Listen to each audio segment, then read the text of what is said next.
Hey everyone, and welcome back to our recap of Day 3 of E3 2021 for the Nintendo Switch. Now today, we actually had 4 presentations with content concerning the Nintendo Switch. We first got an indie showcase, then we got Freedom Games, the big event of the day was definitely limited run games, and finally we wrapped it up with Capcom. Now, just in case you missed the other recap videos, we're going to go through all the content today in a quick fire method to make sure that we can look at all the games that were announced for the Nintendo Switch. Now, don't forget that if you like this content, to please hit the like button and subscribe to the channel if you aren't already. Now, first we had the indie showcase, and the first game they showed off was Toy Soldiers coming to the Nintendo Switch. Now, this game seems to be already released on other platforms and seems quite interesting as an RTS game featuring toys playing out epic battles and historical battles. I'm going to keep an eye on this one, it looks quite interesting. Now, the next game to be announced was Moolander, and you know I love my Metroidvanias, and this game seems to have a sort of Metroidvania or exploration-like design. However, you're playing as a flying saucer, and your enemies seems to be crazy mutated cows. Looks quite out there, but interesting as well with some beautiful graphics. I think I'm going to be checking this one out. Now next, we had Bark, a side-scrolling shoot-'em-up featuring dogs in mechanized armor and spaceships. This one looks super fun because it seems based on co-op gameplay. I love my shoot-'em-ups, I love dogs, this one is definitely going to be one to check out as well. Now last from this indie showcase was Nico Ghost Jump, which is a platformer where you can shift from 2D to 3D. Now we've seen this concept before, done quite fantastically. If it turns out solid, on top of it with a cat protagonist, this seems like another really interesting game. Now next, we move on to Freedom Games, and the first game they announced for the Nintendo Switch was Dreamscaper. Now this seems like a 3D action-adventure game with RPG elements, puzzle solving, and everything there. Once again, a game that looks quite interesting. There were a lot of really good games today. Next we had Coromon, which is a game that is obviously very heavily inspired by Pokemon. More specifically, I would say the era of Ruby and Sapphire. Now, the game seems to be done with quality. If they can deliver on an original, interesting product, this could be interesting. However, I'm a little skeptical. Other people have tried to copy Pokemon without much success.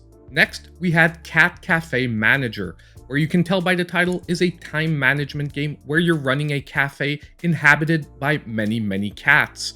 Once again, seems very cutesy. If it's done well, could be quite interesting. Now lastly from Freedom Games, we had 2D Rescue, which seems to be another time management game, but this time you're running a dog shelter. What seems quite special about this game is they will be giving a percentage of the proceeds to shelters themselves. Quite interesting and a nice way to give back. Next, we had the presentation from Limited Run Games, which if you're unaware, makes physical versions of eShop games. So some of these games on the list are already released on the eShop. The news we were getting is that the games were going to be getting a physical release. And the first one of these is the Ghoul Patrol and Zombies Ate My Neighbor collection. It is going to be getting a physical release from Limited Run Games. A lot of people are super excited for this top-down shooter, and on top of it, there are even going to be SNES versions of the release. Next, they announced a physical release for Superhot, a hyper-stylized FPS game on the Nintendo Switch. I know that this game also has a cult following, so I do think that this is a release that a lot of people were looking forward to. Next came one of my top announcements from this presentation, the announcement of the physical release of the Kunio-kun / Double Dragon bundle. I was super excited for this one because it finally means that we'll have almost a physical version of every Double Dragon ever released. We're only missing the SNES versions, but you know what? I'm still hopeful that those will come one day. Next, we actually got the announcement of 2 new games coming to the Nintendo Switch that are also getting physical releases. We got the announcement of River City Girls Zero, which is a prequel to the original River City Girls, and we also got the announcement of River City Girls 2 coming in 2022. Next, we got the announcement that Strife was getting a physical release. Now, Strife is an old school FPS game, and when I mean old school, it looks like a copy almost of Doom 1 or Doom 2 for its graphics. Next, we got the announcement of a brand new Blood Rain game. It's been quite a few years since we've had a Blood Rain release, and now she's coming out as a 2D action game. I think that this will be a brilliant move for the Blood Rain franchise, and I'm super excited to take a look at this one. Next, we got the announcement that Haven will be getting a physical release, and although the trailer says PS4 and PS5 at the end, the website of Limited Run Games says that there will also be a Switch release. So, is this a shadow announcement? Not too sure. Next, we got another announcement that got me super hyped, and that's the fact that Skatebirds was going to be getting a physical release. Now, the digital release seems to be on August 12th, and the physical release is yet to be announced. Next, we got the shadow drop of the event, and that was Huntdown, which is an amazing 2D action platformer on the Nintendo Switch that has already been released. But when I mean shadow drop, it's that the pre-orders for this game is already open, and there's only going to be 1,800 copies worldwide. Next, they announced that there will be a physical version of Axiom Verge 2. So far, the only news we have on Axiom Verge 2 is that it's supposed to be coming soon. The fact that they're actually announcing a physical release makes me think that it is very, very soon. Next, they announced a physical version of The Takeover, which is a brawler that is really out there with using a crazy variety of weapons, some awesome animations, and you know what? This one I think I'll be definitely picking up a physical copy of. Next, we had the announcement of a physical release for Dusk, which seems to be a gory FPS with graphics that look like they're from the N64/PS1 era. Once again, any fans of old school FPS games are probably gonna fall in love with this one. Next, we had the announcement that Republique was going to be getting a physical release. It's a stealth action game. I'm not too familiar with this one, but it seems to have a following, so you know what? I think a bunch of people will be happy for this release. Next, we had Going Under, which is a roguelite dungeon crawler based on failing businesses. And this one I know does have a very strong following, and this one I'm also excited for a physical release. I most likely am also going to be picking this one up physically when it finally gets a solid date from Limited Run Games. Next, we got One Step from Eden, which seems like a grid-based RPG combat game, and you know what? It reminds me a lot of Mega Man Battle Network, and I actually quite like that series.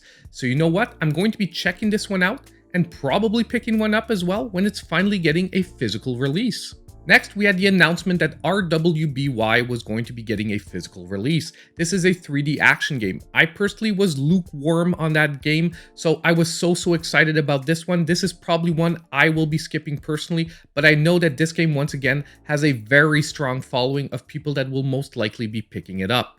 Now we're getting to the last 3 games concerning the Nintendo Switch that were announced in this presentation, and they're definitely, in my opinion, the 3 biggest games that were announced.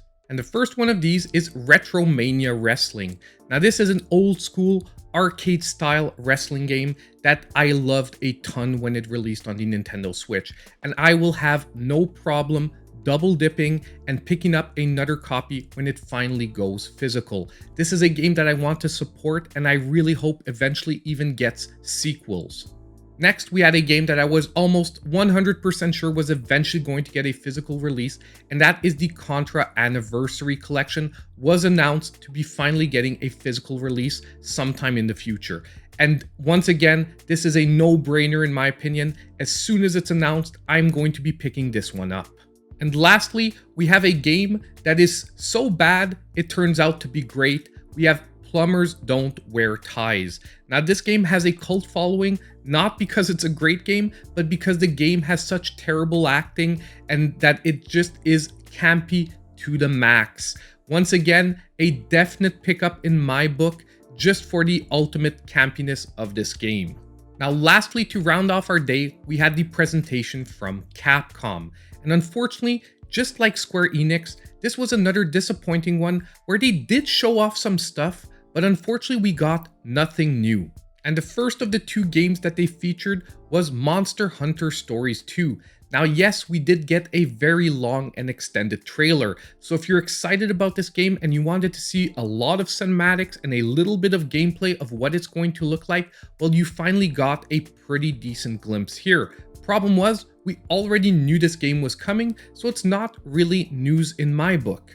Next, we got an extended look at the Great Ace Attorney Chronicles, which is basically the predecessor to Phoenix Wright that we never really got in the West. And once again, if you were into this series or you were on the fence and you wanted to look at the gameplay and what the games were about before deciding, this game trailer was for you. Problem is, most people that are picking up this game have pretty much already decided that they're going to pick it up. So once again, it was a nice effort by Capcom, but we would have really liked some tidbits of a new game coming. Now that pretty much wraps up Day 3 for the Nintendo Switch at E3 2021. Now obviously tomorrow is going to be the biggest day yet, with Nintendo's presentation hitting at noon Eastern Time. We also should be getting a huge eShop sale that was announced previously by Nintendo, so I'll be keeping an eye on both events and trying to get them out to you as soon as possible. Now just on the way out, don't forget that if you did like this content, please hit the like button, subscribe to the channel if you aren't already, and don't forget to hit that notification bell so you know when all my future content comes out. And as usual, I hope I'll see you in my next video.